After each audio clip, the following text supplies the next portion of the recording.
Terrence was right. We got the people who get hurt by this are the poorest people in our country. 4 out of every 5 toxic waste dumps in America is in a black neighborhood, and the same with coal plants. Almost 78% of the coal plants in America, these antiquated plants, they're in black and Hispanic neighborhoods. They burn coal extremely inefficiently. You could put them all out of, you could get rid of these cockroach plants that just won't die. They're 75 years old, you know, and they ought to be dead. But because they're fully amortized, and so there's no cost to the construction, they continue to be able to sell. They produce 50% of the CO2 from the sector, and they only provide 20% of our energy. We could put every one of them out of business overnight by simply switching to gas, and saying you got to dispatch the gas first. It would get rid of all those plants. It would get rid of overnight 25% of the mercury that's now afflicting our fish.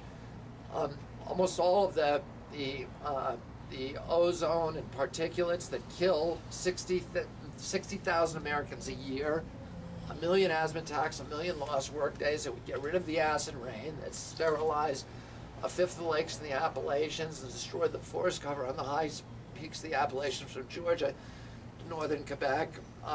All of these costs of coal, when they tell you it's 10 cents a kilowatt hour or 9 cents a kilowatt hour, they're not telling you that you're also paying, for all of these other costs, for the mercury in your fish and the illnesses in our children and the people who die from ozone and particulates and the acidification of our lakes and all of that. And I went to Ed Markey and John McCain and Stephen Chu, the White House, and said to them, we need a dispatch rule that's going to flip this around. And they said, if you can get that passed in one of the states, we can put it in national legislation. And so, I went to Bill Ritter and I went to Gail Schwartz, and then the next thing I knew, it was happening here in Colorado, and we didn't quite get the dispatch rule, but we got the next best thing.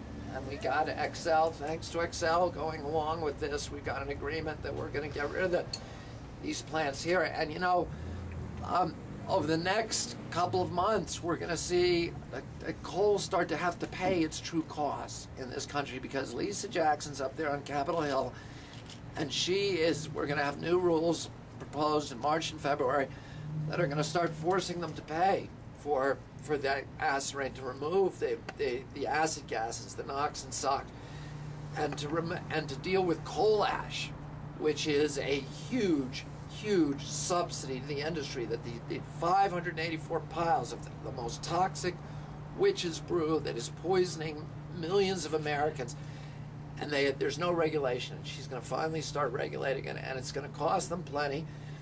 And they're going to start regulating mercury. The Edison Electric Institute, which is on their side, says that that's going to put out, if they start regulating that, it's going to put out of business about 25% of the coal capacity in the country. Well, guess who's going to get that market share? It's going to be the natural gas industry.